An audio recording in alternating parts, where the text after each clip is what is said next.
Will Z rocking with me right now. And Will was telling me something about how he went camping for 4th of July. Hmm. And I just got to ask a question. So, like, are you like really camping? Like, I pinched the tent, and on the bottom of the tent is like the dirt, right? Like underneath it. I mean, not like you're sleeping on the dirt, but Yeah. you don't go glamping. See, that's what I would do, man. I can't sleep in the tent. We still I'm do gonna the be in the tent. RV. Yeah, we do the tent. This time we were with Hannah's parents, who they have an RV, so it's kind of nice because we don't have to bring the whole like stove and the whole setup.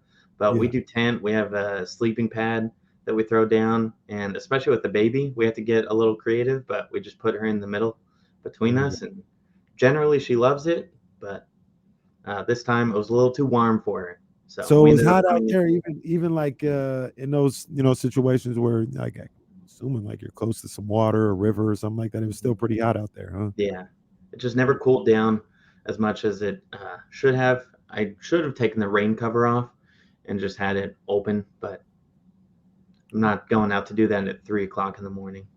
I ain't mad at you on that one. I ain't Yeah. doing. I ain't trying to do nothing at 3 o'clock in the morning but Yep. sleep. That's all I'm trying to do.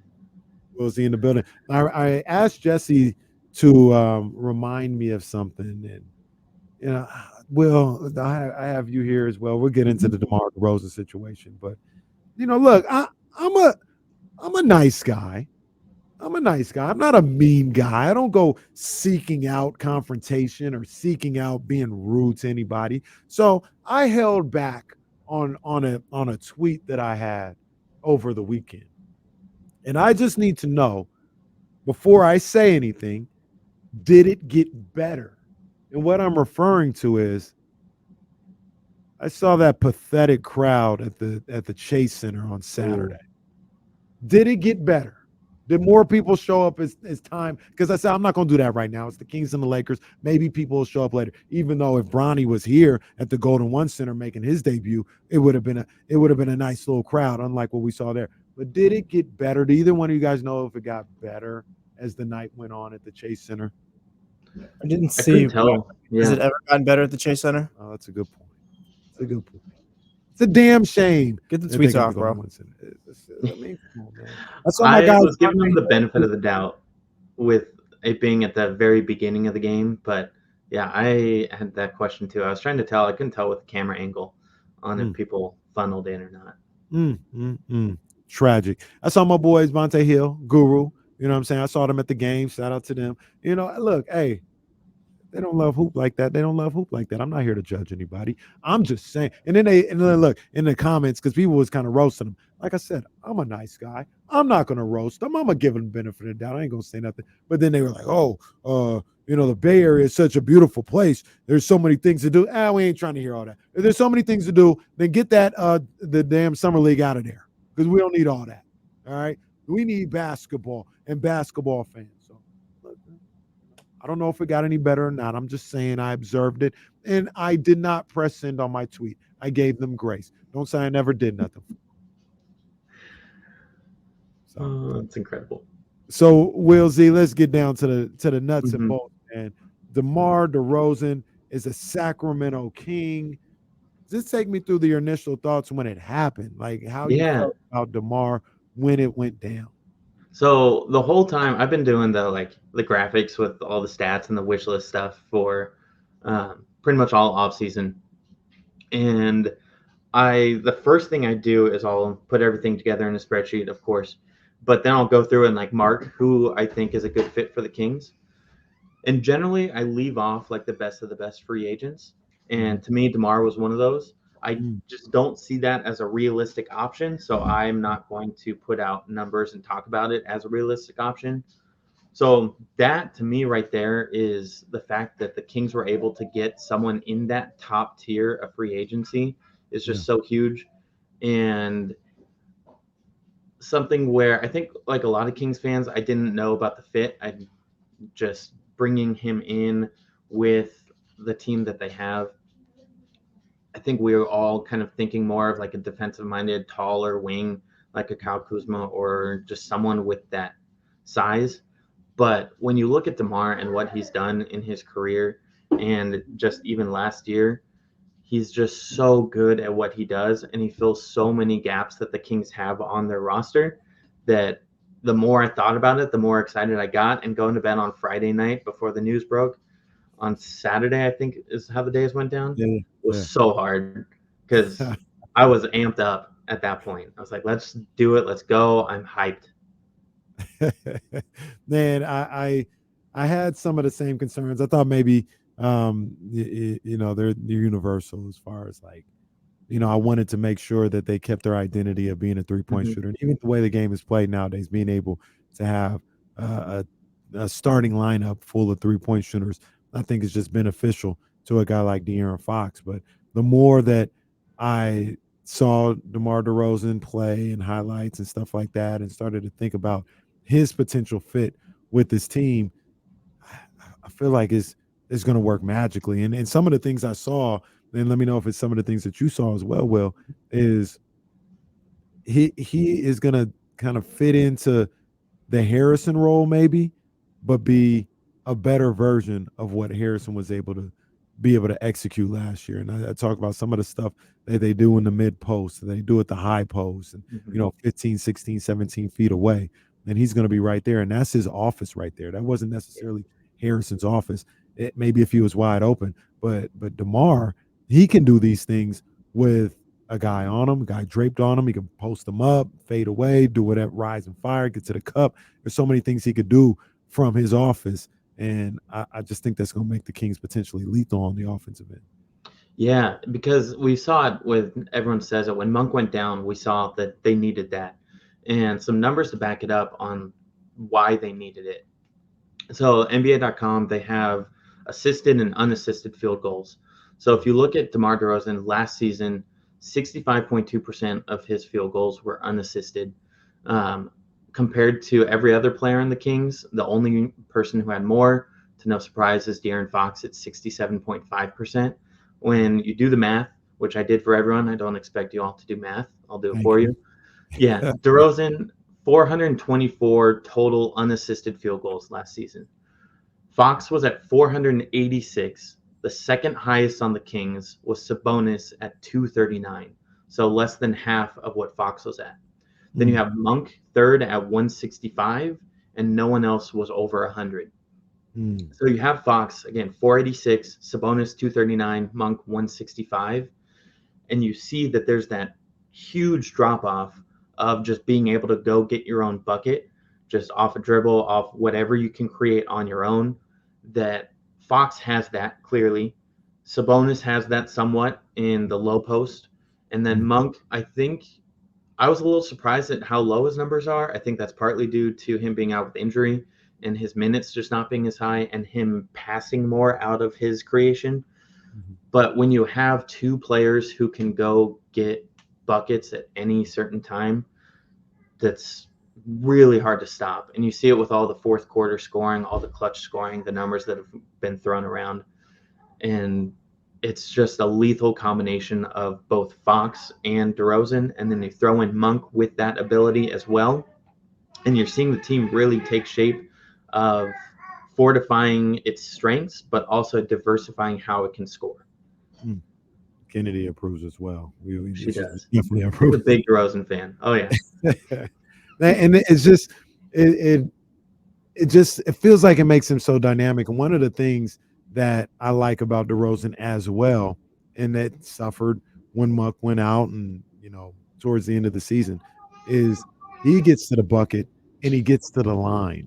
You know what I mean? That's something that maybe you have the numbers. I know percentage wise, people talked about how they didn't make their free throws. The Kings talked about how they didn't make their free throws, but even getting to the line, do you think like that that's a big upgrade what DeMar can bring to the table? And if you have it in front of you, where were they just in free throw attempts last year? Were they bad, Yeah, or let were me they, grab that. I because it know they feels were down, I think, compared to the previous year, but I'm pulling it up now.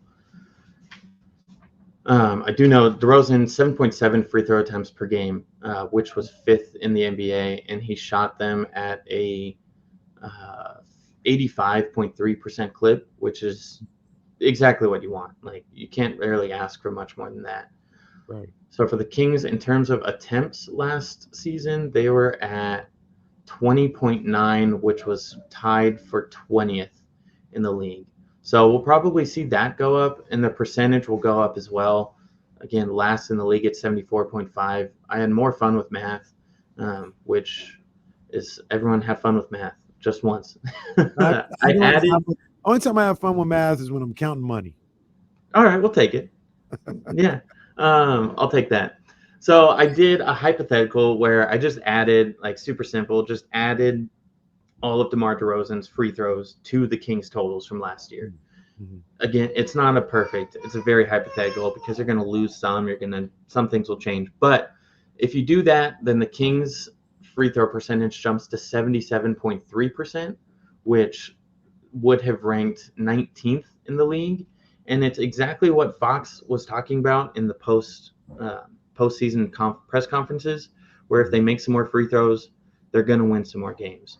Yeah. And without adding someone like DeRozan, who has not only the volume but the accuracy, to me that was the only way the Kings were going to become a better free throw shooting team, because you're having Fox and Sabonis last year were the main guys getting to the line, and they're both average to below average, give or take, at the line. So you needed someone to come in, I think, to really bump up both the percentage and the attempts, because Barnes, great free throw shooter, but he was getting 2 to 3 maybe. I know the numbers were down last year in the attempts. Right. So I think we'll see a big jump in the free throw attempts and made, which should make a lot of Kings fans, especially I know you, Kenny, much happier. Absolutely. Absolutely. Let me ask you real quick. What was the percentage from the free throw? Like, where did they rank percentage wise from the free throw line last season? Last by a wide margin. Yeah. So DeMar 74.5. DeRozan, obviously in inexact science, but DeMar DeRozan alone, and that's not like even accounting for people actually shooting better, improving their free throws, whatever. Just him alone gets them to 19th, which I mean, you can't tell me they're not in the playoffs if there's 19th in the league in free throw shooting. Yeah. Yeah. It's close games. Sometimes 3 points is all that you need. Yeah. Yeah. Oh man, I'm getting hyped up, man. Will Z from Will Z Stats here on D-Lo and KC, man. And you know, we talked about DeMar being here and what he does just on his own. There has been rumblings reported by our guy James Ham that the Kings might not be done, that they're still looking elsewhere and looking to improve this roster still. Is there, now that you have DeRozan here, does that change the type of player that you would want to come in for the Kings via trade or something like that? Or is it still, you know, one of those Kuzma, one of those guys you mentioned earlier when we started this process? I don't know. I get a little nervous with Kuzma now, but then I think sometimes it's the whole concept of having too much talent is never a bad thing. Like, I'd rather have more talent than less talent, and you just figure it out on the court. Right. But to me, it seems like just a peripheral move is kind of the way to go at this point, where if you can get someone to just come in and be a super solid defender, then maybe that's all that this roster kind of needs. And then you see where you're at and tweak it. I also don't hate the idea of keeping Herter, because everyone is saying we need more shooting now, which I don't think shooting will be an issue with DeRozan. I know he doesn't shoot threes, but he can still space the floor in terms of how he can play off the catch. And it's not like he's going to get left alone on an island. But I don't hate the idea of keeping Herter and then reevaluating at the trade deadline too. But someone like Isaiah Stewart, Beef Stew, he's been thrown around a lot. Yeah. A lot of my favorite guys are off the market at this point, but Kyle Madsen brought someone up this morning. KJ Martin, I really like. They don't have someone who's like that super athletic player who is just going to go and dunk it and be able to make plays that just need that pure athleticism. I think that Metu filled that role really well for them 2 seasons ago in the dunker spot, and that they need someone like that who is just going to be able to be in the right spot, be a good cutter. KJ Martin 2 years ago had 173 dunks. That was 7th in the league. So, like, he can get up. Monk loves to throw lobs. So I've looked around. I can't find exactly who it would be, but like a backup 4 or backup 5 who can go be a true lob threat, I think would be so great for Monk. We saw, again, the concept with JaVale McGee last season, but I don't think it worked in actuality. But you see that concept of having someone who can set a pick for Monk and roll and catch a lob, it's right there. So can you find someone who can do that with him? KJ Martin's he's more of a like wing guard than is ideal for that spot. But to me, I'm looking more at the peripherals, maybe bring in a backup 4 or 5, another shooter, someone to space the floor and do a true 5-out offense when Sabonis is out. But I don't know. I get nervous about doing another move just to make a move. Yeah, I understand you on that one. I like that KJ Martin idea. I didn't hear that from Kyle earlier, but I really like that idea. And particularly, see, this is where I look at a guy like KJ Martin, or I look at a guy like Jaden McDaniels, and I say, let me see what Mike Brown can do with this guy. This athletic guy has some size on him. And if Mike Brown could teach him and mold him into the defender that he believes he could be, or get the best out of him that way, that is super intriguing. And a guy like KJ Martin would fit the bill with that. You know what I mean? Like, get him here with Mike Brown, and he may not be a starter. I'm not saying that, but somebody that is a rotational guy who can guard on the perimeter, and he already has natural offensive ability and offensive skills. You may find a diamond in the rough. I mean, I think this guy is more skilled than either one of those two players.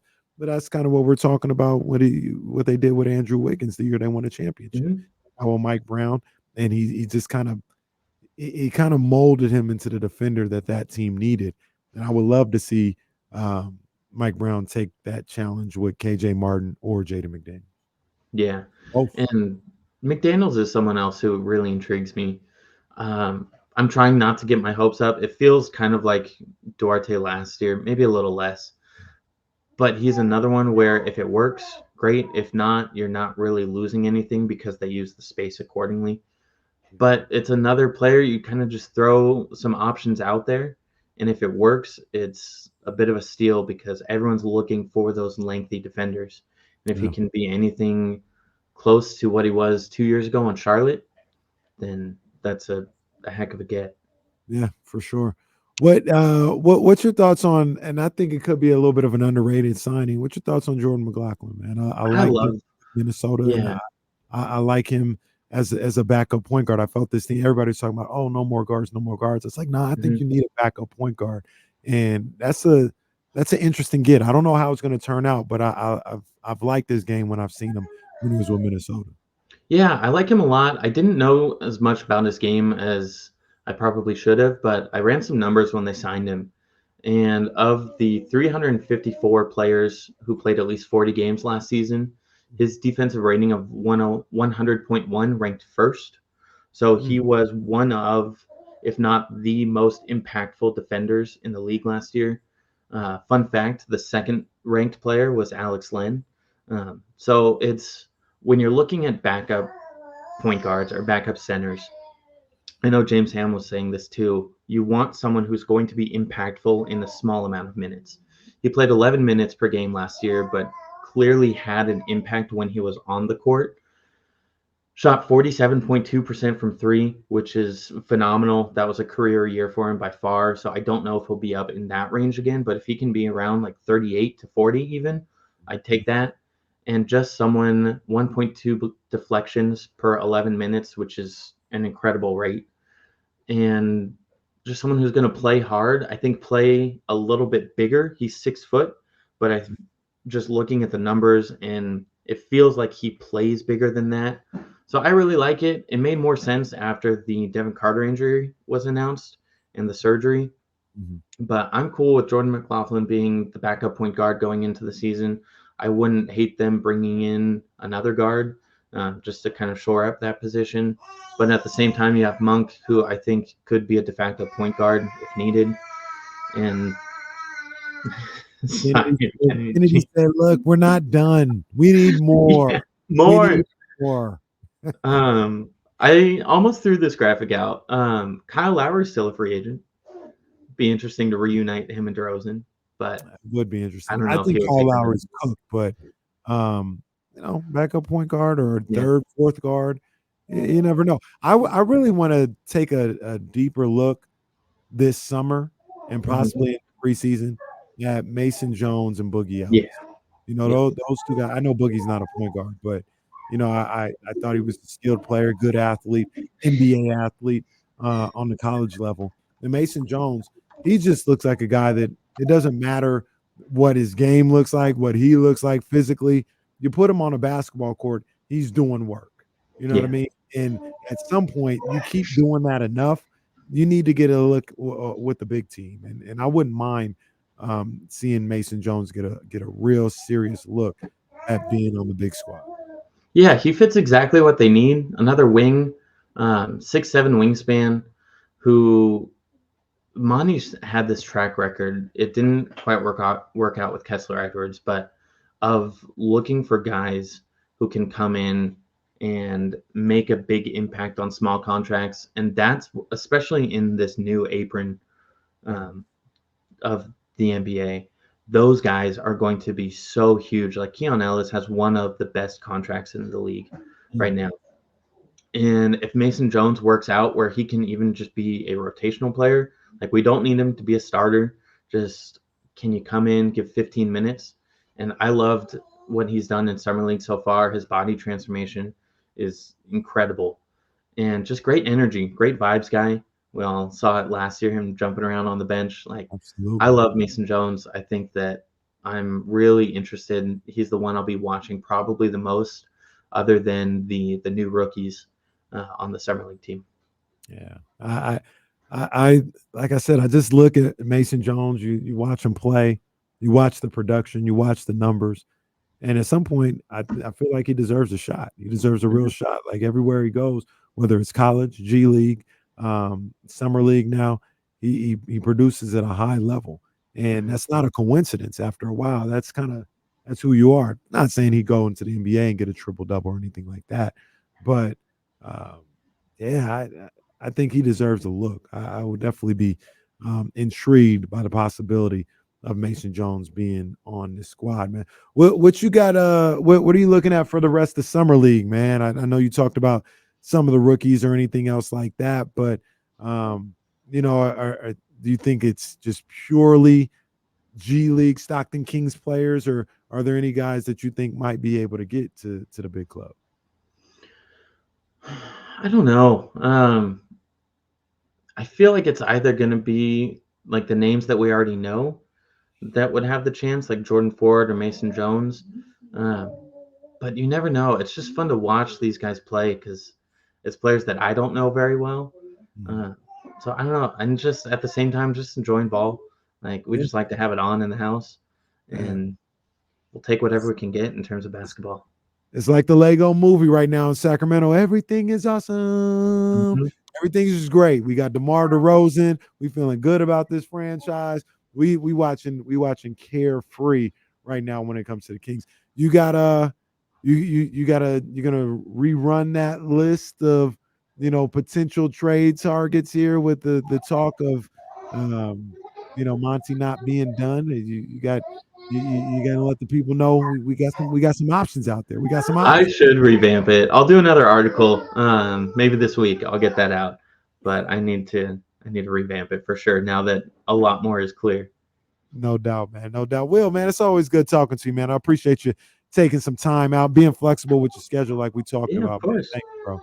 Thanks for having me on. I appreciate it as always. Yes, sir. Yes, sir. Will Z Stats. Go follow him. Go to the website.